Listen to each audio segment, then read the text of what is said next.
Hi friends, welcome to Pradeesh சமையல். இன்றைக்கி நம்ம பார்க்க போகிறது காளான் குழம்பு. வாங்க எப்படி செய்கிறதுன்னு பார்க்கலாம். காளான் குழம்புக்கு தேவையான பொருட்கள்: காளான். நான் ஒரு பேக்கெட் காளானை க்ளீன் பண்ணி எடுத்து வச்சுருக்கேன். 1 கப் சின்ன வெங்காயம், 1 கப் தேங்காய் துருவல், 2 ஸ்பூன் இஞ்சி பூண்டு பேஸ்ட்டு, அப்புறம் ஒரு பட்டை, 2 கிராம்பு, ஒரு ஏலக்காய், ஒரு அரை டீஸ்பூன் சோம்பு, ஒரு பெரிய வெங்காயத்தை இந்த மாதிரி சன்னமாக கட் பண்ணி எடுத்து வச்சுருக்கேன், ஒரு தக்காளி பொடி பொடியாக கட் பண்ணது, 1 ஸ்பூன் மல்லி, அரை ஸ்பூன் சீரகம், அப்புறம் உப்பு உங்கள் தேவைக்கேற்ப, 1/4 டீஸ்பூன் மஞ்சள் தூள், அரை டீஸ்பூன் கறி மசால் தூள், 1 டீஸ்பூன் மிளகாய்த்தூள், 1 டீஸ்பூன் காஷ்மீரி மிளகாய்த்தூள். காஷ்மீரி மிளகாய்த்தூள் நான் கலருக்காக எடுத்திருக்கேன்.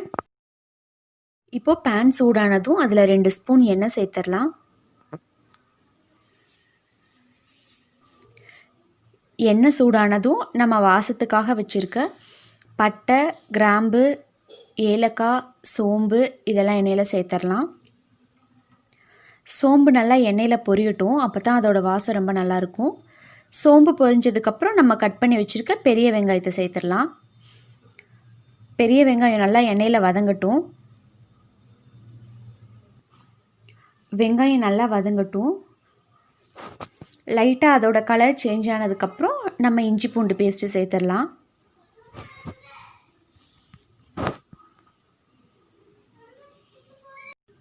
இப்போ வெங்காயம் ஓரளவுக்கு வதங்கிருச்சு, லைட்டாக அதோட கலர் சேஞ்ச் ஆயிடுச்சு.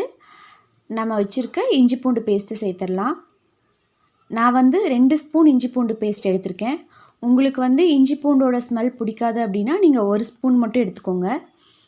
இஞ்சி பூண்டு நல்லா வதங்கிடணும், அதோட பச்சை வாசனை போகிற வரைக்கும் நல்லா வதங்கிடணும். அப்போ தான் அதோடய ஃப்ளேவர் ரொம்ப நல்லாயிருக்கும். நீங்கள் வதக்காமல் இஞ்சி பூண்டு பேஸ்ட்டு சேர்த்ததுமே மற்ற எல்லா மசாலா பொருளையும் சேர்த்துட்டிங்க அப்படின்னா அதோட அந்த பூண்டு வாசம் குழம்புல இருந்துகிட்டே இருக்கும். அதனால் நல்லா வதக்கி விட்டுருங்க. இப்போ இஞ்சி பூண்டு ஓரளவுக்கு நல்லா வதங்கிருச்சு. நம்ம கட் பண்ணி வச்சுருக்க தக்காளி பழத்தை அதில் சேர்த்துடலாம்.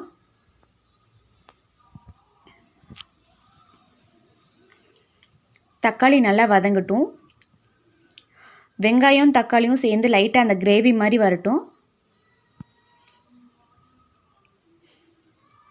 ஒரு நிமிஷம் வதங்கட்டும். இப்போ 1 நிமிஷம் ஆயிடுச்சு. தக்காளியும் வெங்காயம் நல்லா வதங்கிருச்சு பாருங்கள். இப்போ நம்ம வச்சுருக்க மசாலாலாம் அதில் சேர்த்துடலாம்.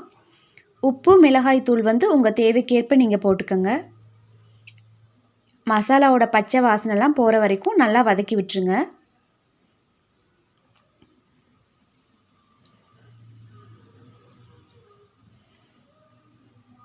இப்போ மசாலாலாம் நல்லா வதங்கிருச்சு.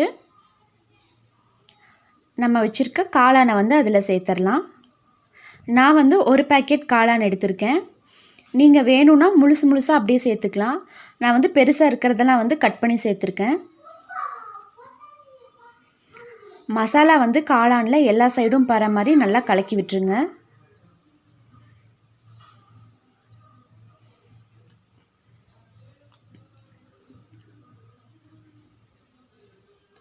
மசாலா நல்லா கலங்கினதுக்கப்புறம் காளான் வேகிறதுக்காக நம்ம ஒரு 3/4 டம்ளர் தண்ணி சேர்த்துடலாம். பெரிய டம்ளரில் 3/4 டம்ளர் தண்ணி சேர்த்துடலாம். இப்போ காளான் வதங்கட்டும். நம்ம காளான் வதங்கிறதுக்குள்ளே அதுக்கு தேவையான வெங்காயம் தேங்காய் பேஸ்ட் ரெடி பண்ணிடலாம். ஒரு மூடி போட்டு மூடி வச்சிடலாம். ஒரு 5 நிமிஷம் போல் வேகட்டும். மிக்ஸியில் அரைக்கிறதுக்கு ரெடி பண்ணிடலாம். நம்ம வச்சுருக்க சின்ன வெங்காயம், 1 கப் தேங்காய் துருவல், அப்புறம் நம்ம எடுத்து வச்சுருக்க மல்லி, சீரகம், இது எதையுமே நான் வணக்கலை, அப்படியே பச்சையாக மிக்ஸியில் அரைச்சி எடுக்க போகிறேன். தேங்காய் வெங்காயத்தை இந்த மாதிரி நல்லா பேஸ்ட் மாதிரி நைஸாக அரைச்சி எடுத்து வச்சுக்கோங்க. இப்போ இதை நம்ம குழம்புல சேர்த்துடலாம். இப்போ காளான் ஓரளவுக்கு வெந்திருக்கும்னு நினைக்கிறேன். வாங்க பார்க்கலாம்.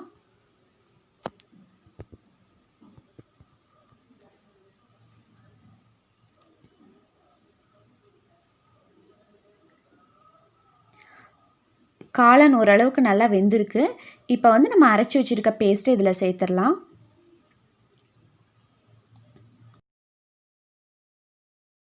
தேங்காய் நீங்கள் இந்த மாதிரி அரைச்சும் சேர்த்திக்கலாம், இல்லைன்னா தேங்காய் பால் எடுத்தும் சேர்த்திக்கலாம். அதோட ஃப்ளேவரும் ரொம்ப நல்லாயிருக்கும்.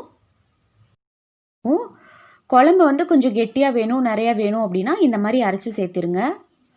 உங்களுக்கு குழம்பு இந்த பதத்தில் இருந்தால் போதும் அப்படின்னா நீங்கள் தண்ணி எதுவும் சேர்க்க வேண்டாம், அப்படியே வேக வச்சிடலாம். இல்லை கொஞ்சம் லிக்விடாக வேணும் அப்படின்னா ஒரு டம்ளர் தண்ணி சேர்த்துக்கோங்க.